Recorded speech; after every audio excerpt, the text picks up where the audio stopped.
नाज़रीन अस्सलाम वालेकुम। नाज़रीन, बात तो हमें करनी है अफगानिस्तान के हवाले से, जहां एक नई सूरत हाल डेवलप कर रही है। तवक्को की जाती है कि अगले 24 घंटे में अफगान तालिबान अपनी एक हुकूमत का ऐलान कर देंगे। लेकिन सबसे पहले कुछ कहना है मुझे कश्मीर के अहम रहनुमा जनाब सैयद अली गिलानी की रहलत पे, जो 3 जनरेशन कश्मीरीज़ की उसके लीडर थे, उन्होंने इंस्पायर किया।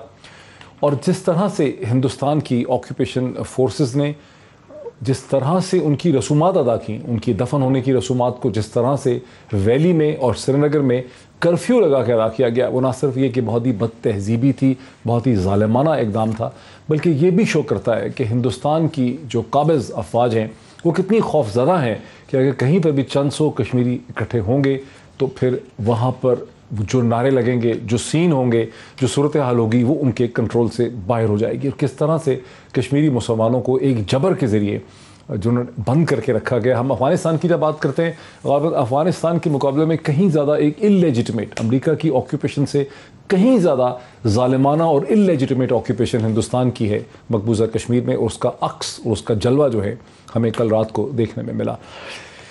ये तो थी कश्मीर के हवाले से। अब हम आते हैं अफगानिस्तान की तरफ। अब से 2 दिन पहले जब अफगान तालिबान के स्पोक्स पर्सन जनाब सुहेल शाहीन साहब ने हमें इसी प्रोग्राम में ज्वाइन किया, हमने उनसे सवाल पूछा कि हम सुनते हैं कि हुकूमत आपकी एक बहुत जल्दी कायम हो जाएगी। उन्होंने कहा कि 2 से 3 दिन में इंशाल्लाह हमारी हुकूमत कायम हो जाएगी। और अब 24 घंटे में तवक्को की जाती है कि हुकूमत कायम हो जाएगी। क्या कहना था सुहेल शाहीन साहब का, वो हम सुन लेते हैं। तवक्को कर रहे हैं कि 3-4 दिन में एक हुकूमत बन जाएगी? जी बिल्कुल, हम तवक्को कर रहे हैं। वो मुशावरत जो थे, मुशावरत कर रहे थे हमारे क़यादत, वो मुकम्मल हो चुके हैं मुशावरत। तो अभी तवक्को है कि बहुत जल्दी वो नई हुकूमत का ऐलान किया जाए। ये उनका उस वक्त का कहना था। और मसलसल खबर आ रही है कि जुम्मे के दिन इसी हुकूमत का ऐलान कर दिया जाएगा। इसी हुकूमत के हवाले से बहुत से सवालात जो हैं वो जहनों में हैं। मेरे साथ इस वक्त स्टूडियोज़ में तशरीफ़ रखते हैं पाकिस्तान के प्रोमिनेंट जर्नलिस्ट, यहाँ रेजिडेंट एडिटर डॉन के जनाब फ़हाद हुसैन साहब। Very warm welcome to Fahad. Fahad के साथ ही मेरे साथ आदिल शाहजेब मेरे साथ हैं, जर्नलिस्ट हैं, BBC पश्तो के साथ काम कर चुके हैं, वॉइस ऑफ अमेरिका के साथ काम कर चुके हैं, अभी अफ़गानिस्तान का ट्रिप करके वापस आए हैं, वहाँ की ज़ुबान भी बोलते हैं, वहाँ के मामलात से वाकिफ़ हैं, वहाँ की ग्राउंड रियलिटी के बारे में हमें बता सकेंगे। और पाकिस्तान के very warm welcome to Adil. और जनरल गुलाम मुस्तफ़ा, पाकिस्तान के प्रोमिनेंट डिफेंस एनालिस्ट जो है, मुझे एक वीडियो लिंक के जरिए लाहौर से ज्वाइन कर रहे हैं। Once again warm welcome to all my guest. अगर मैं सबसे पहले जनरल साहब आपसे अगर मैं आगाज़ कर लूँ, जनरल साहब हमारे साथ प्रोग्राम में 2 दिन पहले पाकिस्तान के एक्स फॉरेन सेक्रेटरी एजाज़ अहमद चौधरी साहब भी तशरीफ़ रखते थे, और उसी प्रोग्राम में जहाँ सुहेल शाहीन साहब से हमारी बात हुई, और उनसे जो मैंने सवाल पूछा कि 3 सबसे बड़े चैलेंजेस क्या होंगे, उन्होंने कहा कि हुकूमत का बन जाना, अफ़गान तालिबान की कैसी हुकूमत बनेगी, उस हुकूमत को कोई कबूलियत मिल पाएगी, और क्या वो हुकूमत इफ़ेक्टिवली गवर्न कर सकेगी। ये इमीडिएट 3 चैलेंजेस हैं। आप क्या कहेंगे?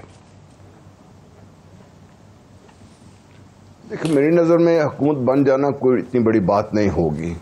मेन इशू ये होगा कि उनको रिकगनाइज कौन कौन करता है और कब करता है और किन शराइत पे करता है, क्योंकि रिकग्निशन ऐसे आसानी से नहीं आएगी इस दफ़ा।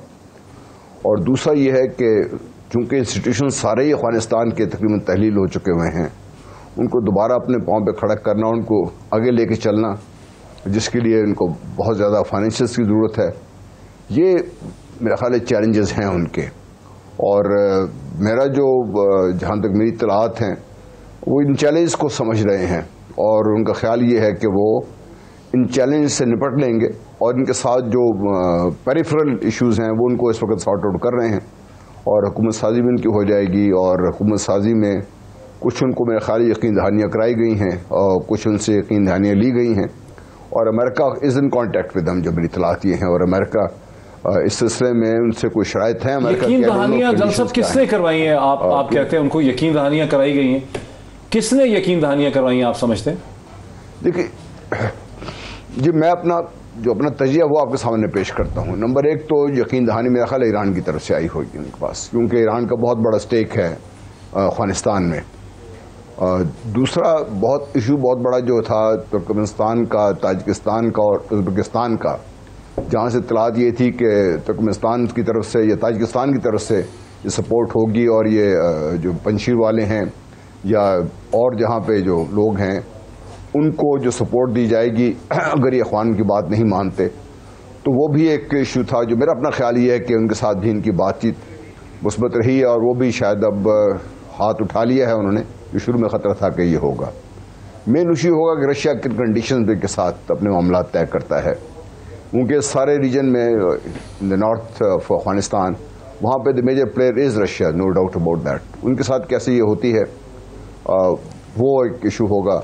और यहाँ पे मेरे ख्याल चाइना का जो रशिया के साथ जो उनके ताल्लुकात हैं, जितनी स्ट्रेंथ इनकी है ताल्लुकात की, दैट विल कम हैंडी। ये मेरा अपने ज़हन में अपना ये है। ठीक है, पाकिस्तान इस वक्त मैं बिल्कुल सही। मैं एक और भी जी हाँ, मैं फिर आता हूँ आपकी तरफ। मैं एक और भी इशू आपसे समझना चाहूँगा जो प्योरली मिलिट्री है, बिकॉज पंजशेर के हवाले से जो नेगोशिएशंस थी वो बार बार कोलैप्स हुई हैं, और वहाँ पे अब एक जंग की सी सूरत हाल है। वो भी मैं समझ चाहूँगा जॉन साहब से, क्योंकि कितनी सीरियस है। आदिल शाह साहब, चूँकि आप आए हैं वापस अफगानिस्तान से, आप किस हद तक एग्री करते हैं कि जो 3 चैलेंजेस है, हुकूमत बन जाना, इसकी रिकग्निशन होना और इसका गवर्न कर सकना? देखिए, मैं जॉन साहब से एग्री भी हूँ, उसमें ऐड मैं करूँगा looking at the ground realities और तालिबान की जो वहाँ काबुल में लीडरशिप बैठी हुई है उनके साथ इंटरेक्शन के बेसिस पे। एक तो ये कि हम जब इंटरनेशनल रिकग्निशन की बात करते हैं ना, एक चीज़ हम भूल रहे हैं, क्या तालिबान को डोमेस्टिक रिकग्निशन इस वक्त हासिल है? मेरा जवाब ये होगा नहीं है, क्योंकि वहाँ पे एक तो जो ग्राउंड रियलिटीज़ ये हैं कि लोगों ने अभी तक खुलकर उनको एक्सेप्ट नहीं किया। वेट एंड सी की पॉलिसी है। देखते हैं कि अभी तक जो तालिबान के फुट सोल्जर का कॉन्डक्ट रहा है वो कोई ज़्यादा अच्छा नहीं रहा। उनकी जो टॉप टियर लीडरशिप है वो जो प्रेस कॉन्फ्रेंसेज में कह रही है वो नीचे तक वो चीज़ रिफ्लेक्ट नहीं हो रही। तो डोमेस्टिक रिकग्निशन एक बात। डोमेस्टिक रिकग्निशन में अब चूंकि तालिबान भी तो किसी तबका फ़िक्र को रिप्रेजेंट करते हैं, ये भी एक फोर्स है, सिर्फ 80,000 लोग नहीं है। इनको किसकी सपोर्ट हासिल है और वो कौन सी अवाम है जो इनको देख रही है बड़ी शक से? देखें, इनको एक तो ज़ाहिरी बात है ये मेजॉरिटी इनकी जो है वो कंदहार से है, एक उसमें पश्तून एलिमेंट भी आ जाता है। दूसरी बात ये है कि जो अशरफ गनी रजीम था उनकी जो मैसिव करप्शन थी या मिस गवर्नेंस थी, एक वो तबका है जो उनसे नाला हो चुका था, जिन्होंने इनको फ़िलहाल तो वेलकम किया है, लेकिन आगे इनकी पॉलिसीज़ क्या होंगी, इनके फुट सोल्जर का कॉन्डक्ट। और मैं बार बार फुट सोल्जर का इसलिए कह रहा हूं कि लोग, मुझे लगा कि इनके फुट सोल्जर से तंग हैं।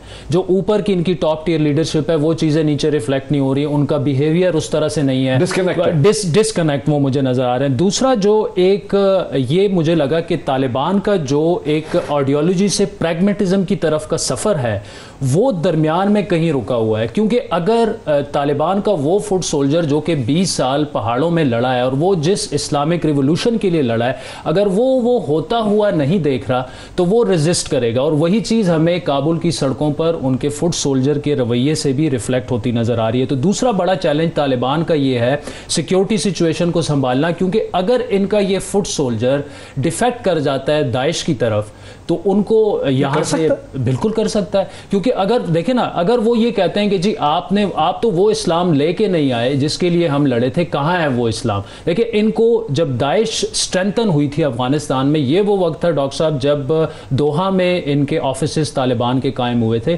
और उस वक्त जिन्होंने डिफेक्शन किया था वो उनका मार्केटिंग स्ट्रैटेजी बाकी तालिबान को अट्रैक्ट करने के लिए ये थी कि जनाब आप एयर कंडीशन कमरों में दोहा में बैठ के इनकलाब नहीं ला सकते, इनकलाब अब हम लाएंगे। क्योंकि वो क्या चाहते हैं, वो ये चाहते हैं कि जो बंदा चोरी करे उसको पकड़ें, उसको हाथ काटें। अब ये चीज़ जो है आपको इंटरनेशनल आइसोलेशन की तरफ भी लेके जाएगी, आपको इंटरनेशनल रिकग्निशन भी नहीं मिलेगी।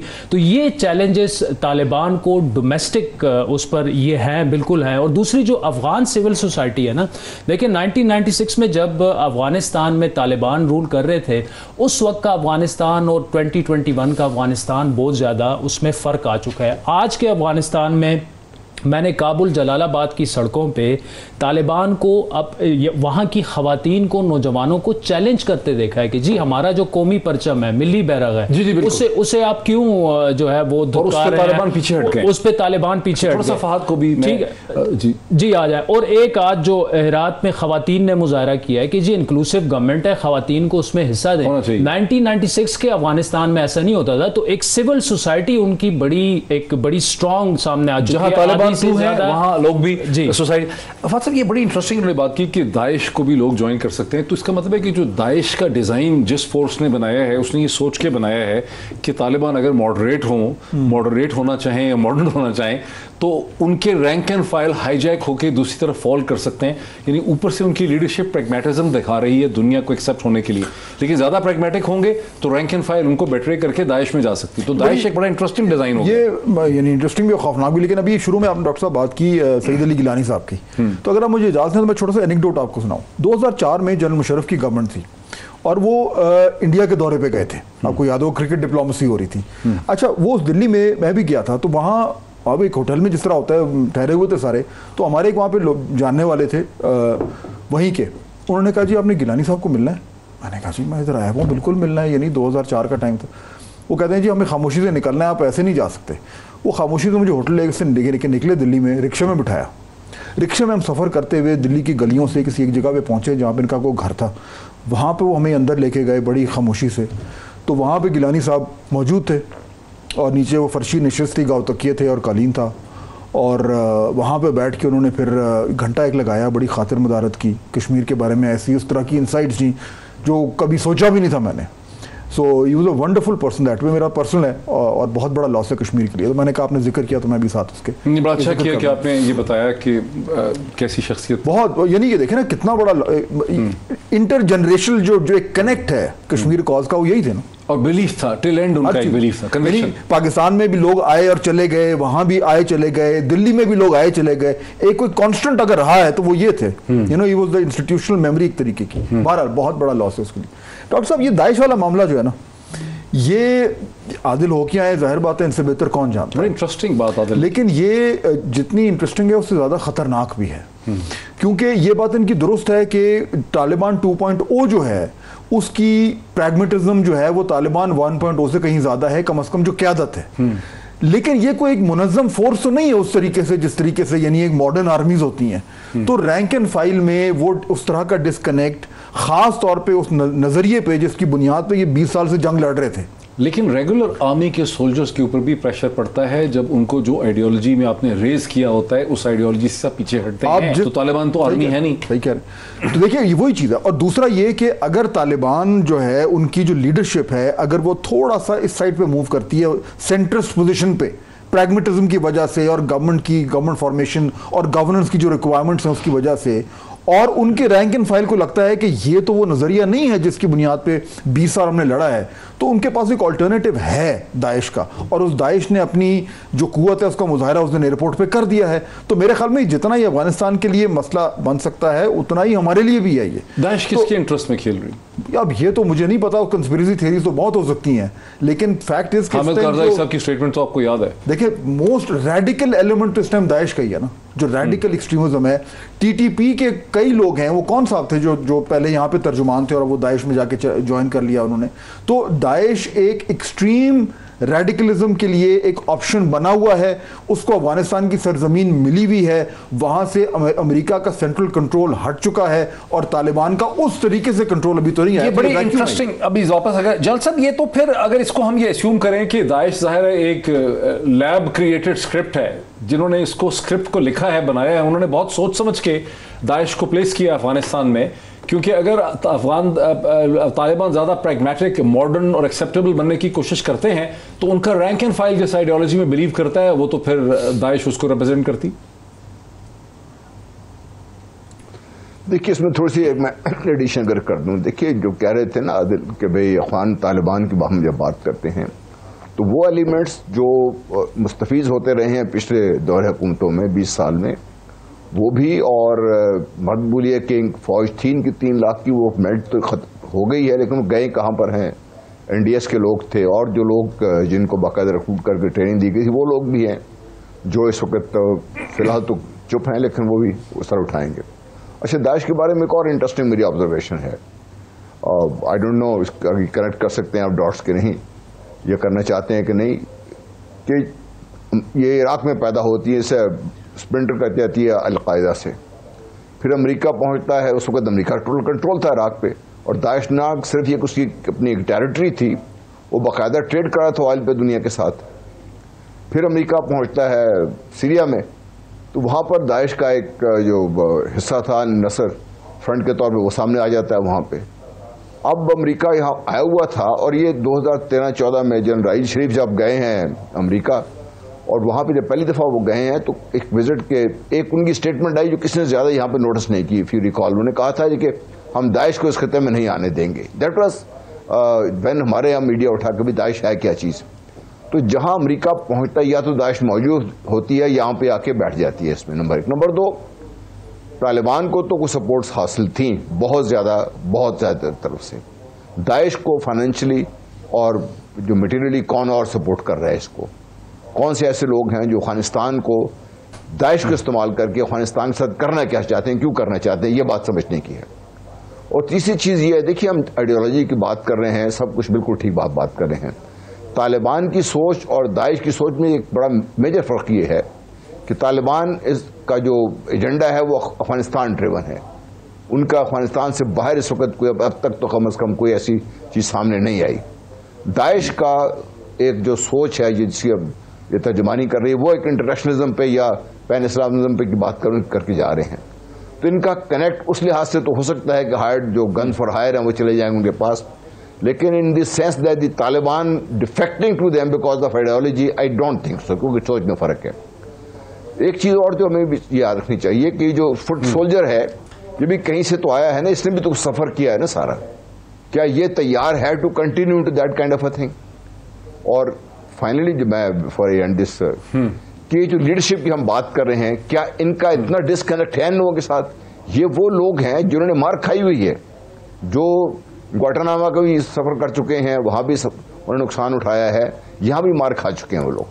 तो ये इतना डिस्कनेक्टेड नहीं है कि जिससे हमें ये खतरा हो कि वो हो जाएगा। लेकिन अफगानिस्तान की जो ट्रबल्स हैं they have not yet started as I think frankly, and उसके साथ पाकिस्तान को इलम कर लें आप।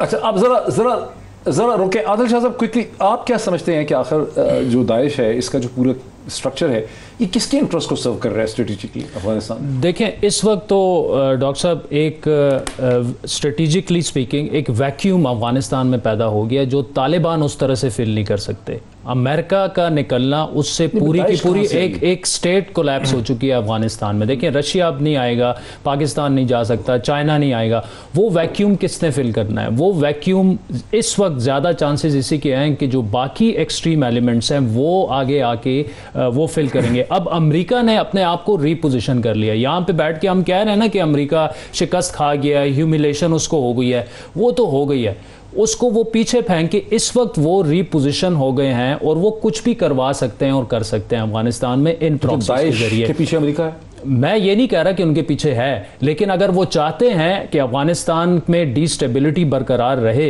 तो दाइश उसका उनके पास बड़ा अच्छा ऑप्शन है, उनको फंड भी करेंगे। और दूसरा देखें पंजशेर में जो सिचुएशन डेवलप हो रही है ना, अगर अमरुल्ला सालेह और दाइश का नेक्सस एक डेवलप हो जाता है, अमरुल्ला सालेह अजीबोगरीब नेक्सस होगा, वो देखिए ना, एक नहीं उसको कैसे सेल करेंगे नहीं, लेकिन इस बात के भी तो सबूत काफी अब सामने आ चुके हैं कि एनडीएस और दाइश के भी आपस में राब्ते थे। अमरुल्ला सालेह एक्सप्लॉइट करता रहा है दाइश को तालिबान के खिलाफ। तो वो अब दोबारा से क्यों नहीं हो सकता? अब तो हालात ऐसे बन चुके हैं। बहुत ही इंटरेस्टिंग है। और इस पे एक इंटरेस्टिंग दूसरा मैं आपको ऐड कर दूं, टीटीपी जितना अफगान तालिबान पे यहाँ से स्टेटमेंट्स हम डाल के उनको प्रेशराइज कर रहे हैं, टीटीपी का वहां पे 5,000-5,500 का सोल्जर मैं आपसे शुरू करता हूं। मुझे एक ब्रेक एक ब्रेक के बाद बहुत ही इंटरेस्टिंग चीज है, इसमें टीटीपी का भी एलिमेंट है, दाइश का भी एलिमेंट है, इस पर बात करते हैं ब्रेक के बाद। नाज़रीन वेलकम बैक। इससे पहले कि मैं जल साहब की तरफ चलूं, पंजशेर के मामले को समझने के लिए आप अपनी बात मुकम्मल कर लें आदिल शाह से। मैं डॉक्टर साहब ये कह रहा था, एक तो टीटीपी का जो मामला है, देखें एक तो यूएन की जो रिपोर्ट आई थी जुलाई में, 16 जुलाई थी मेरा ख्याल है, कि 5,000 से 5,500 का वहाँ पे टीटीपी की तादाद है अफगानिस्तान में। अब देखें ये लोग जो हैं ये अमेरिकन के खिलाफ अफगान तालिबान के शाना बशाना लड़े हैं। और इस वक्त जो सिचुएशन है वो ये है कि हमारे आने से तकरीबन एक दिन पहले अफगानिस्तान के काफ़ी सारे मदरसास जो थे, एक नोटिफिकेशन आया, वो बंद हुए क्योंकि मैन पावर का इशू है अफगान तालिबान को भी, ठीक है। अब वो लोग जो हैं ज़्यादा चांसेस इसी बात के हैं कि वो लोग सेटअप में शामिल होके हो सकता है नीचे लेवल पर वो अफगान तालिबान का हाथ भी बटा रहे हैं, वो सारी चीज़ें कर रहे हैं। और मेरी जो वहाँ पर एक सीनियर ऑफिशियल से, तालिबान ऑफिशियल से बात हुई थी, उन्होंने कहा था कि जी आप मुझे कोर्ट नहीं कर सकते। मैंने कहा था यार ये बहुत बड़ा इशू है टीटीपी का, देखिए स्पिल ओवर हमें नज़र आ रहा है, आइडियोलॉजिकली तो बाद में होगा, ऑपरेशनली देखें आप जो एक्स फाटा है उसमें जिस तरह से ये वाक़यात उसमें इजाफा हो रहा है। तो उन्होंने कहा था कि अगर अमेरिका 20 साल लड़ने के बाद हमसे मुआहदा कर सकता है तो पाकिस्तान क्यों उनसे मुआहदा। अब यहीं रुके जलसन कि हमारे पॉइंट ऑफ व्यू से तो बड़ी तशवीशनाक बात है, बिकॉज हमारे यहाँ तो एक बड़ी पॉपुलर ओपिनियन है कि टीटीपी और अफगान तालिबान एक नहीं है, लेकिन अगर टीटीपी के रैंक एंड फाइल और अफगान तालिबान इकट्ठे मिलकर स्ट्रगल करते रहे हैं, वो इस वक्त उनके लिए एक ह्यूमन रिसोर्स उनको प्रोवाइड कर रहे हैं, तो फिर हमारे लिए तो ये बड़ी खतरे की घंटी। देखिए पाकिस्तान की तो रेड लाइन है ये, इसमें तो कोई शक नहीं है। और जब अमेरिका की और तालिबान की हम बात करते हैं, वो एनवायरनमेंट, उनकी एनवायरनमेंट कुछ और है, पाकिस्तान की एनवायरनमेंट टोटली डिफरेंट है। देखिए जो पाकिस्तान का जो आम आदमी है स्ट्रीट में, उसके जहन में जो चीज़ें हैं, आप उनको चीज़ों को मिटा नहीं सकते। और ये एक मेरा ख्याल है इस पर ही एक कम अज़ कम पाकिस्तान में अगर चंद चीज़ों पर इतफाक़ है नेशनल लेवल पर, इस पर इतफाक़ है कि टीटीपी के साथ किसी किस्म की जो डीलिंग है, दैट विल, जो भी करेगा उसके साथ वो खुद भी नुकसान उठाएगा और पाकिस्तान भी नुकसान उठाएगा। ये सांप है, सांप का दूध पिला नहीं सकते इसको। तो ये तो एक बड़ा मेरे ज़हन में तो बड़ा क्लियर है। और तालिबान के लिए देखिए, तालिबान अपने लिए बहुत बड़ी मुसीबत खड़ी कर लेंगे अगर वो इन लोगों को इस्तेमाल करते हैं, क्योंकि ये लोग टीटीपी जो है तालिबान के साथ किसी हद तक इनका एक लेवल में कॉपरेशन जरूर रहा है, लेकिन इनको भी तो कोई वहाँ पर खड़ा कर रहा था ना, कोई सपोर्ट कर रहा था, फंड कर रहा था इनको भी कोई। तो क्या ये लोग उनमें तालिबान एंटी तालिबान उसमें शामिल नहीं हो सकते इनके? ये बड़ा चांस है इसका भी आपस में। तो तालिबान ने हर कदम पे जिनको भी साथ मिलाना है बहुत सोच समझ के मिलाना है। और देखिए आप शायद आदिल थोड़ा हिचकिचा रहे हों, मुझे इसमें कोई शक नहीं है, frankly speaking, maybe I am very very subjective, लेकिन मुझे इसमें कोई शक नहीं है कि अमेरिकन लेड वेस्टर्न वर्ल्ड इस वक्त तो स्टेट ऑफ शॉक में है। उनका जो एक बहुत बड़ा हथियार था जो उनके जहन में था कि they can over power everything with power that they have and power of the gun, that has failed. लेकिन उसका ये मतलब नहीं कि अमेरिका सच फेल हो गया है, अमेरिका के इंटरेस्ट हैं यहाँ पे। तो अफगानिस्तान को और पाकिस्तान को, इस खित्ते को डिस्टेबलाइज करने के लिए तमाम जो इंस्ट्रूमेंट्स की हम बात कर रहे हैं, चाहे दाइश की हम बात कर रहे हैं या टीडीपी की बात कर रहे हैं, नाम मुख्तलिफ हो सकते हैं, बेसिकली इनकी लोग वही हैं, they are guns for hire. कोई इनकी वो आइडियोलॉजिकल बेस नहीं है जिस तरीके से अफगानिस्तान में तालिबान ने एंजॉय की है। तो ये लोग किसी वक्त भी किसी तरफ उनको चलाया जा सकता है, बिकॉज इस वक्त ये भी in the wilderness and they are also looking for the target. तो मेरे लिए पाकिस्तान के लिए खतरा तो है और पाकिस्तान के लिए रेड लाइन। अच्छा, अब मेरे क्वेश्चन तो मिलिट्री नेचर का था, मिलिट्री नेचर का क्वेश्चन था, लेकिन बारी आ गई फहद हुसैन साहब की इस मुश्किल सवाल के साथ। अगर वेस्ट इतना इंजर्ड है और स्ट्रेटेजिकली रीपोजिशन कर रहा है, तो पंशेर में जो अहमद मसूद हथियार नहीं डाल रहा और नेगोशिएशन नहीं हो पा रही, और तालिबान ने कोशिश भी की है कि कोई हल निकल आए, और कई दफ़ा 2 दफ़ा प्रोसेस टूट गया, फिर जंग शुरू हो गई, इसके पीछे क्या वेस्टर्न स्ट्रेटेजिक इंटरेस्ट खड़ा हो जाएगा पंशेर के पीछे? देखिए, यानी कुछ हद तक तो हो सकता है, लेकिन मेरे ख्याल में जो लार्जर स्ट्रेटेजिक व्यू है डॉक्टर साहब, उसमें इट डजंट मेक सेंस। क्योंकि जो पंशेर की पोजीशन थी 80 की दिहाई में या उसके बाद, वो डिफरेंट थी। ये तो सराउंडेड है, उनके पास तो सप्लाई लाइंस खुली हुई थी ताजिकिस्तान तक, फिर एक उनको बाहर से फ्रांस से यूरोप से एड आ रही थी, और पूरा एक रेजिस्टेंस मूवमेंट खड़ी हुई थी। यहाँ तो ऐसा कुछ नहीं है, और यहाँ तो अब जो है वो इनके पास कोई चांस तो है नहीं। यानी मैक्सिमम क्या होगा कि तालिबान जो है उन पर चढ़ दौड़ेंगे। वो मेरे ख्याल में चाह रहे हैं कि जी इस कॉन्फ्लिक्ट को मजीद और ज़्यादा हवा ना दी जाए। तो मेरे ख्याल में वो कंपैरिजन तो ठीक नहीं है। ये मामला रिजॉल्व हो जाएगा। पंशेर वाले लोग कैसे होगा? देखिए, लगता ये है सरेंडर करेंगे। वो बेसिकली एक अपनी अच्छी निगोशिएशंस कर रहे हैं कि हमें क्या मिलेगा इस सिस्टम में। तो वो निगोशिएट कर रहे हैं। अगर वो निगोशिएशन कामयाब हो गई, उनको कोई अच्छी चीज मिल गई, तो खत्म हो जाएगा। ये एक न्यूक्लियस है रेजिस्टेंस का जो कंटिन्यू कर सकता है विद एक्सटर्नल हेल्प। ये अहमद वली मसूद जब यहाँ आए थे, उनसे बड़ी तफसीली इस पर मेरी गुफ्तगू थी, और उस वक्त अहमद मसूद ने ये बाकायदा एक रेजिस्टेंस शुरू नहीं हुई थी। उन्होंने बड़ा इंटरेस्टिंग जवाब दिया था। उन्होंने कहा था कि अगर तालिबान इंक्लूसिव, जो वाकई इंक्लूसिव एक गवर्नमेंट है जिसमें सबका हिस्सा हो, उसका ऐलान करते हैं तो अहमद मसूद के समेत कोई भी रेजिस्ट नहीं करेगा। लेकिन अगर ऐसा नहीं होता तो सिर्फ अहमद मसूद नहीं, हम सारे रेजिस्ट करेंगे। अब तालिबान के लिए इंक्लूसिव गवर्नमेंट का मतलब क्या है, जो मैं एक हफ्ते से कह रहा हूं कि उज़्बक तालिबान, हज़ारा तालिबान, पंशेरी तालिबान जितने भी हैं, और पश्तून तालिबान। अगर इंक्लूसिव गवर्नमेंट सिर्फ तालिबान पर ही मुश्तमिल हो, जो कि वो बार बार कह रहे हैं, ऑफ द रिकॉर्ड भी कह रहे हैं, ऑन द रिकॉर्ड भी कह रहे हैं, तो फिर रेजिस्टेंस होगी, पंजशेर से भी कौन होगी। कह रहे हैं? वो ये कह रहे हैं कि उनकी जो इंक्लूसिव गवर्नमेंट होगी उसमें सिर्फ तालिबान होंगे? नहीं, उनमें देखिए वो ये कह रहे हैं कि 20 सालों में जो लोग गवर्नमेंट में शामिल थे, अब तालिबान के अलावा तकरीबन सारे पॉलिटिकल स्टेक होल्डर्स किसी न किसी मौके पर, उसमें चाहे करजई साहब, गवर्नमेंट में नहीं हो सकते, वो गवर्नमेंट में नहीं हो सकते। ये इमरान खान वाली कहानी हो गई है, मतलब कैसे उनको शामिल करें के साथ कैसे बैठो? तो देखिए ये बड़ी क्लैरिटी मौजूद है इस पर तालिबान में कि इंक्लूसिव गवर्नमेंट का उनके लिए मतलब क्या है। लेकिन उससे फिर बहुत सारी फॉल्ट लाइंस खुल जाएंगी अगर ऐसे ही होता है, तो फिर सिर्फ पंजशेर वाली नहीं, फिर तो जो तमाम वो लोग हैं जो पिछली हुकूमतों में रहे, वो एक अलग फॉल्ट लाइन खुल जाएगी फिर। अच्छा जलाल साहब, आपको क्या लगता है कि पंजशेर का जो कॉन्फ्लिक्ट है ये खत्म हो जाएगा, तालिबान ओवर पावर कर लेंगे, सरेंडर हो जाएगा अगले 48 घंटों में, या ये अब एक लंबी कहानी शुरू होगी? देखिए भी जो फहद बात कर रहे थे ना, मैं समझता हूं कि वो that is close to reality.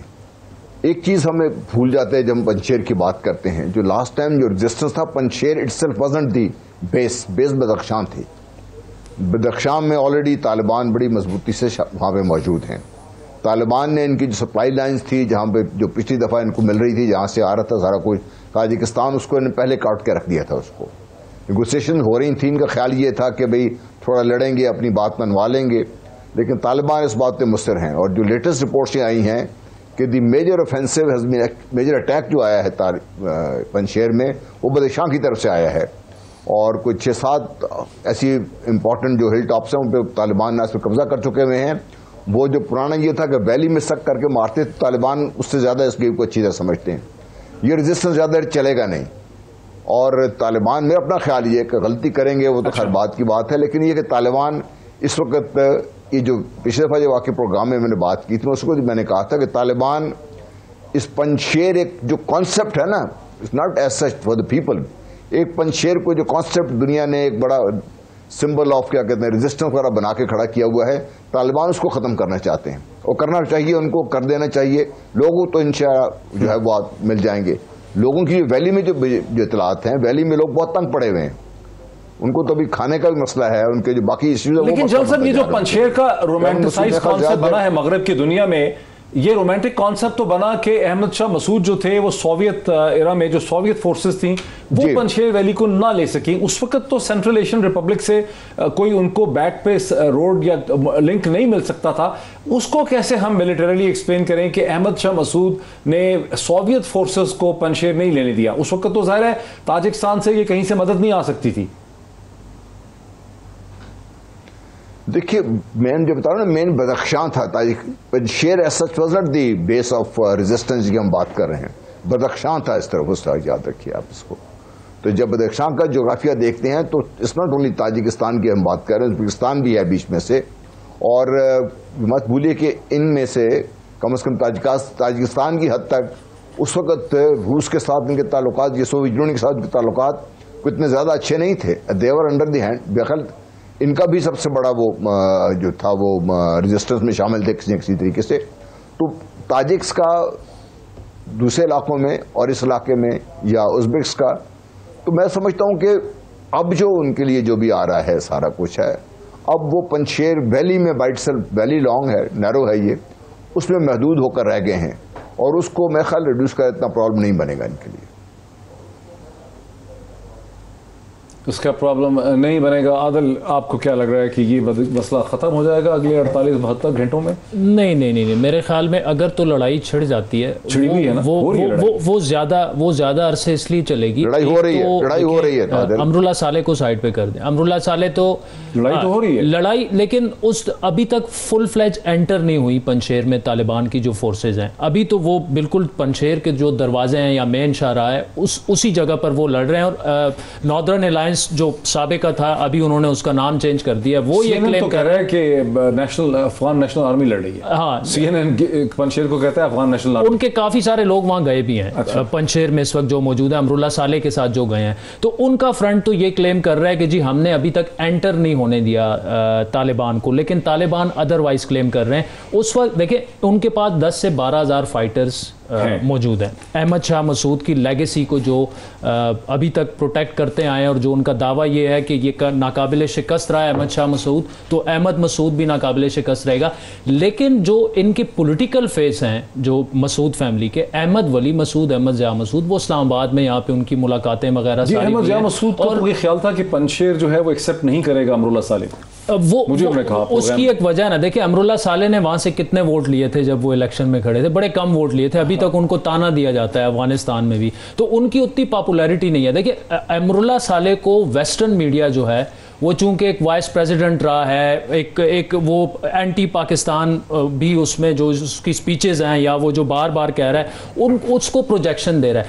असल में जो जिसने रेजिस्ट करना है या ये डिसाइड करना है कि नहीं रेजिस्ट करना, वो मसूद फैमिली है, अहमद मसूद है। और उन दोनों से यहाँ पे अहमद जिया मसूद, अहमद वली मसूद से जो हमारी बातें हुई हैं वो बड़ी रीजनेबल बात कर रहे हैं कि यार बात जो है वो इंक्लूसिव गवर्नमेंट की आप कर रहे हैं, वो नेगोशिएशन के लिए भी तैयार हैं। और इसमें डॉक्टर साहब जो अहम मामला है वो ये है कि उमर जाखिल वाल साहब, उनसे मेरी बड़ी एक्स एम्बेसडर, वो इसमें जो है वो सालसी का किरदार अदा कर रहे हैं और वो अभी भी ये समझते हैं कि ये बात लड़ाई की तरफ नहीं जाएगी। और ये यानी वो जो बात कह रहे हैं कि ये नेगोशिएशन की तरफ बात जो है वो जाएगी। ब्रेक लेते हैं, ब्रेक के बाद फिर देखते हैं कि अब आगे कल हम तवक्को क्या करते हैं इस अफगान हुकूमत से जो हमारे सामने आने वाली है कल के दिन आफ्टर द ब्रेक। नाज़रीन वेलकम बैक। इस प्रोग्राम के आखिरी हिस्से में इस इंपॉर्टेंट सवाल ये उठाते हैं कि तालिबान की एक हुकूमत तो कल उम्मीद है कायम हो जाएगी, अब पाकिस्तान के लिए क्या चैलेंजेस? अब तक तो हमने डिस्कशन किया कि अफगानिस्तान और तालिबान के लिए क्या चैलेंज है। जल साहब, पाकिस्तान के 3 बड़े चैलेंजेस क्या हैं? बिकॉज हम पे ये इल्ज़ाम भी है, ब्लेम भी है, हम कुछ भी कहें कि भाई तालिबान को हम लेकर आए हैं, हमने इनको सपोर्ट किया है, दुनिया वहाँ से विड्रॉ कर गई है, डिप्लोमेटिक ताल्लुकात इस वक्त सीवियर तो नहीं किए लेकिन कोई प्रेजेंस नहीं है किसी मुल्क की, तो हमारे लिए क्या चैलेंजेस? देखिए भाई, पाकिस्तान का सबसे बड़ा चैलेंज तो ये है कि ये जो पाकिस्तान की इंटरनल सिक्योरिटी है हम उसको स्टेबलाइज रखें और पाकिस्तान में इस किस्म का कोई वाक़या ना हो जिससे जो ये तासुर है कि पाकिस्तान को अनस्टेबल करने की कोशिश की जा रही है वो मजबूत हो रहा, वहाँ यहाँ भी बेचैनी फैले। दूसरा, TTP की मैंने बात आपसे पहले कर दी। सबसे बड़ा चैलेंज इस वक्त ये है कि जो भी अफगानिस्तान में होगा, कल होगा, परसों होगा, या इसके बाद जो कुछ भी होगा वो क्या होगा, उसके फॉलोअर्स क्या होंगे, पाकिस्तान उसको हैंडल कैसे करेगा। जो अभी देख रहे हैं आप, एक ह्यूमैनिटेरियन क्राइसिस वहाँ पे डेवलप हो रहा है। उनके पास पैसा नहीं है, उनके पास खाने की मसला बनेगा, उनके लिए दवाइयाँ चाहिए, उनको ट्रीटमेंट चाहिए। ये इमीडिएट जो ह्यूमन कंसर्न है, ह्यूमन उसके जो वो पाकिस्तान के लिए बहुत सीरियस एक मसला बनेगा। क्या पाकिस्तान इतनी ज़्यादा सपोर्ट गार्नर कर सकता है कि इस ह्यूमन क्राइसिस को डेवलप ना होने दे, ये ह्यूमन ट्रेजेडी ना बन जाए कि इसको, क्योंकि वो अगर होती है तो फिर पाकिस्तान में इन्फ्लक्स रेफ्यूजीज का आप रोक ही नहीं सकेंगे। फिर आप उसको फिर जितनी बाढ़ मर्जी लगा लें, लोग इस बाढ़ के पार भी आ जाएंगे इससे, क्योंकि भूख से तो कोई चीज़। तो पाकिस्तान की इमीडिएट चैलेंज तो ये है। फिर ये कि जो अफगानिस्तान की रिकग्निशन है वो बाय इटसेल्फ हम क्या तो देते हैं कि पाकिस्तान को रिकग्नाइज कर लेना चाहिए, लेकिन इसके बड़े इम्प्लीकेशन है साथ। क्या रीजनल की बाकी जो मुल्क हैं उनकी अप्रोच और पाकिस्तान की अप्रोच में अगर एक तो यकसानियत है, giving credit for difference of opinion जो भी होता है, क्या we can come to consensus? क्या रशिया एंड चाइना मिलके इस रीजन में जो लोग हैं उनको कन्विंस कर ले गए उन्होंने कि let's recognise Taliban, let's recognise this government जो भी है, और अफगानिस्तान को स्टेबल रखें। अफगानिस्तान को एक जो स्टेट है इसकी, इस स्टेट को बिल्कुल ना तोड़ना है, क्योंकि ये बहुत बात हो चुकी है। अफगानिस्तान को वैकनाइज कर दें, शायद उससे हालात बेहतर हो जाएं। वैकनाइज करने से जहां जाएंगे लोग वहां। इस पे एक बहुत बड़ा सवाल ये होगा ना कि पाकिस्तान का जो टेस्ट है, पाकिस्तान ने जो टेस्ट प्लेस किया था अफगानिस्तान पे रिकग्निशन के लिए, वो ये है कि वो इंक्लूसिव गवर्नमेंट का हम इंतजार कर रहे हैं, एक ऐसी इंक्लूसिव गवर्नमेंट जिसकी खदोखाल को देखना चाहते हैं। अब क्या अफगान तालिबान कल के दिन में ऐसी एक हुकूमत रख सकेंगे टेबल के ऊपर जिसे पाकिस्तान और बाकी ममालिक तस्लीम कर पाएंगे? देख डॉक्टर साहब, जो बात कहने की है और एक्चुअली जो ऑन ग्राउंड में जो बात होगी उसमें बड़ा फर्क होता है। तालिबान की तरफ से ये जवाब आया था जब उनको कहा गया था कि उन्होंने कहा जी कि ठीक है हम कर लेंगे, आप क्या इमरान खान साहब नवाज शरीफ को और अजहरदारी को साथ बिठा लेंगे।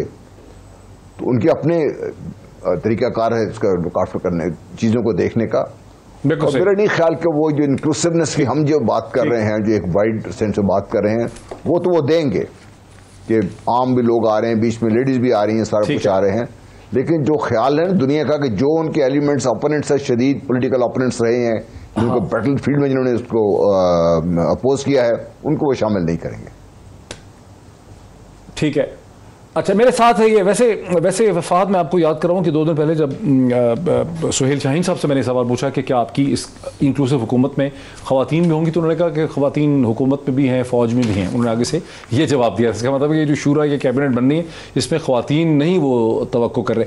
क्या ऐसी हुकूमत के रख सकेंगे टेबल पर दुनिया के सामने, जैसे कम अज़ कम पाकिस्तान एक कॉज बना सके कि हम एक्सेप्ट करते हैं, चीन एक्सेप्ट कर सकता हो? देखिए बड़ा मुश्किल हो जाएगा। आप इनको कम अज़ कम एक बेयर मिनिमम सेम्बलेंस देनी है कि भाई ये इंक्लूसिव गवर्नमेंट है, बेयर मिनिमम देनी है। और वो बेयर मिनिमम वो नहीं है जो भी आदिल बात कर रहे थे कि आपने जी जो मुख्तलिफ एथनिसिटीज़ के अपने ही तालिबान रख के कहा कि जी हमने वो कर लिया, रिप्रेजेंटेटिव गवर्नमेंट कर लिया। ऐसा नहीं होगा, और अगर इन्होंने किया तो फिर इनके लिए बड़ा मुश्किल होगा और हमारे लिए भी मुश्किल होगा। ये हमारी पॉलिसी ठीक है कि हम जो है वो पहले इनको रिकग्नाइज नहीं करें, लेकिन अगर हम भी नहीं करेंगे तो कौन करेगा?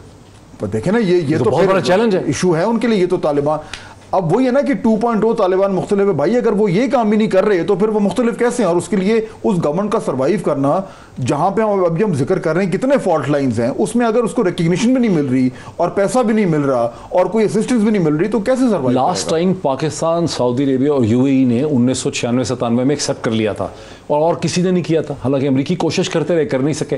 अब क्या होगा बताओ? तो पाकिस्तान भी बड़ा कॉशियस और केयरफुल है। अगर पाकिस्तान भी नहीं करेगा तो फिर चीन भी नहीं करेगा और फिर रशिया भी नहीं करेगा। तो ये तो एक देखिए डॉक्टर साहब, इसमें ये है कि हमें अपना कुछ मिनिमम तय कर लेना चाहिए, कुछ रेड लाइंस तय कर लेनी चाहिए तालिबान के साथ कि जी अगर आप ये करेंगे तो हम आपको सबसे पहले रिकग्नाइज करने के लिए तैयार हैं। उसमें टीटीपी वाला मामला जो है, ये बड़ा इंपॉर्टेंट है। इंक्लूसिव गवर्नमेंट, क्योंकि इसमें ऐसे लोग शामिल हैं जो कि थ्रू आउट प्रो पाकिस्तान रहे हैं, पाकिस्तानी इंटरेस्ट का उन्होंने ख्याल रखा है। इन 20 सालों में जो अशरफ गनी और हामिद करजई के साथ शामिल है, तो हम तो उन सारे लोगों को अबेंडन नहीं कर सकते ना सिर्फ तालिबान के लिए। वो कौन हो सकते हैं? अब्दुल्ला देखिए अब्दुल्ला हो सकते हैं, उमर जाखिलवाल हो सकते हैं। करजई साहब को ऐसा कि सिंबॉलिक सा वो दे दें, क्योंकि देखिए इस वक्त वो सारे खामोश हैं। वो ना इनकी हिमायत खुल के कर रहे हैं, ना इनकी मुखालफत कर रहे हैं। वो वेट और सी वाली पॉलिसी है कि जैसे ही ये गवर्नमेंट अनाउंस होती है उसके बाद हमें क्यों नहीं छोड़ा अफगानिस्तान? वो वहां से क्यों नहीं निकल गए? देखिए एक तो वो ये था कि उन्होंने पहले से ये कहा हुआ था कि जी मैं नहीं जाऊंगा। दूसरा, इस वक्त अगर पॉपुलैरिटी के लिहाज से देखें तो पॉलिटिकल फिगर्स में हामिद करजई को बड़ी रिस्पेक्ट वहाँ पे दी जा रही है और अशरफ गनी से वहाँ पे मैं नफ़रत का वर्ड मुझे यूज़ करने दीजिए। उसकी एक बड़ी वजह यह है कि आप अपने मुल्क से भाग गए, आपने अबेंडन कर लिया अफगानों को, बिट्रेयल उनको कर लिया, तो उससे एक मोराल भी काफ़ी बूस्टअप मिला है। चाहे वो हामिद करजई हो, चाहे वो अब्दुल्ला हो, जाखिलवाल साहब बाहर थे और वो वापस आ गए हैं इस वक्त। देखिए ये सारे वो लोग थे जिन्होंने बड़ा हार्श स्टांस लिया था अगेंस्ट द तालिबान इन 20 सालों में, वो वापस आ गए। तो इसका अच्छा मैं एक इसमें चीज ऐड करना चाहूँगा, ये इन्हें उम्मीद है। लेकिन देखें हम यहाँ बैठ के तो हम टीवी पे तबसरे करते रहे ना कि इनसे मुलाकातें हो रही हैं तालिबान इंक्लूसिव गवर्नमेंट में। इन तीनों के सोर्सेज से भी और ख़ुद भी मेरी बात हुई है, कोई बात इस पे नहीं हुई कि इंक्लूसिव गवर्नमेंट में जो है इनको शामिल किया जाएगा। सिर्फ उनको ये यकीन दिलाने के लिए मुलाकातें हुई हैं कि यू आर सेफ। करज़ई को इंक्लूसिव गवर्नमेंट में लाना मुश्किल भी तो होगा ना उनके लिए। तो वही देखें, वही आइडियोलॉजी और प्रैग्मेटिज्म की बात आ जाती है ना कि उन तालिबान मानेंगे नहीं। तालिबान के अपने रैंक्स में, रैंक एंड फाइल में ये होगा कि हम तो इन लोगों के खिलाफ लड़े हैं। तो ये एक चैलेंज है तालिबान के लिए। लेकिन हमारे लिए चूंकि हम पाकिस्तान की बात कर रहे हैं, आई थिंक हमें दुनिया को एक चीज बड़ी क्लियरली बता देनी चाहिए कि तालिबान हमारी सुनते तो हैं लेकिन वो करते हैं, बताने की कोशिश करते हैं। सर ये तो बड़ी कैच 22 किस्म की सिचुएशन है ना कि पाकिस्तान, अब सऊदी अरब और यूएई तो है ही नहीं पिक्चर में, अब तो पाकिस्तान है या फिर ईरान है या फिर रशिया है या फिर चीन है। तो अगर ऐसी सिचुएशन भी नहीं पैदा हो रही कि पाकिस्तान अब सबसे पहला हो भी नहीं सकता, कोई कंजोर्शियम ऑफ कंट्रीज ही हो सकता है जो रिकग्नाइज करे, तो पहली तो सिचुएशन ये है कि एक्सेप्ट कौन करेगा। मेरे क्वेश्चन तो आपने सुन लिया।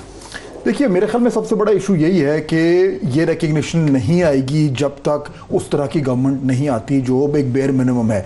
अब ये गवर्नमेंट, उस गवर्नमेंट में औरतें होनी चाहिए, उसके बगैर कैसे हो सकता है? डॉक्टर साहब वेस्ट के लिए सबसे बड़ा इशू जो बार बार वो कहते आ रहे हैं कि भाई वेमेन का जो ट्रीटमेंट है और जो गर्ल्स एजुकेशन है और ह्यूमन राइट्स है, ये इंपॉर्टेंट इशूज है, हमारे लिए भी इंपॉर्टेंट है। तो ये नहीं करना पड़ेगा। अभी गवर्नमेंट जो आज या कल या परसों जब भी अनाउंस होगी, मेरे ख्याल में उसके बाद क्लियर हो जाएगा कि तालिबान किस हद तक प्रैग्मेटिज्म टेररिज्म की तरफ जा रहे हैं या जा सकते हैं, और अगर नहीं जाते तो फिर उसके कॉन्सिक्वेंसेस क्या होंगे। अच्छा डॉक्टर साहब, एक चीज ऐड करूं, थोड़ा सा मुझे अगर इन्फॉर्मेशन भी है उसमें, वो ये कि जब काबुल में जी जल साहब आपकी आवाज कट गई थी पहले, जरा क्विकली कमेंट कीजिए, वक्त बड़ा कम है, जल्दी जल्दी। जी जी, देखिए ये जो इस वक्त अफगानिस्तान की रिकग्निशन है, I think driven by the Chinese, the way they are involve already, जो उनकी इन्वेस्टमेंट वहां पे है, जो उनके फ्यूचर प्लान्स हैं, और नॉट पाकिस्तान बट चाइनीज।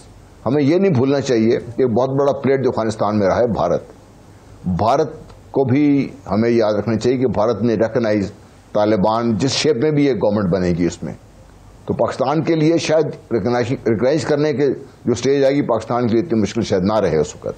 मेरी सोच है यह होगा। नहीं, आप ये समझते हैं कि भारत, हिंदुस्तान जो है वो तालिबान की हुकूमत को रिकग्नाइज करने वाले पहले मुल्कों में होगा? नहीं होगा? यस, जी मैं समझता हो सकता है मैं गलत हूं, लेकिन देखिए उन्होंने अपने आप को they want back in Afghanistan, क्या तरीका है उनके पास आने के लिए? अभी तो रशिया को कोशिश कर रहे हैं, रशिया के थ्रू बातचीत हो जाए तो कैसे होगी? इंटरेस्टिंग कमेंट, वक्त मेरा बिल्कुल खत्म हो गया। जान साहब इंतहाई प्रोवोकेटिव बात कर दी है कि भारत के पास जो री एंट्री का एक बहुत बड़ी चीज हो सकती है कि वो अफगान तालिबान की हुकूमत को एक्सेप्ट करने वाले पहले मुमालिक में हो, और ये ट्रम्प कार्ड हो सकता है, पूरी बहुत बड़ी चेस गेम हो सकती है। आज इतना ही, फिर आपसे मुलाकात होती है, बहुत शुक्रिया।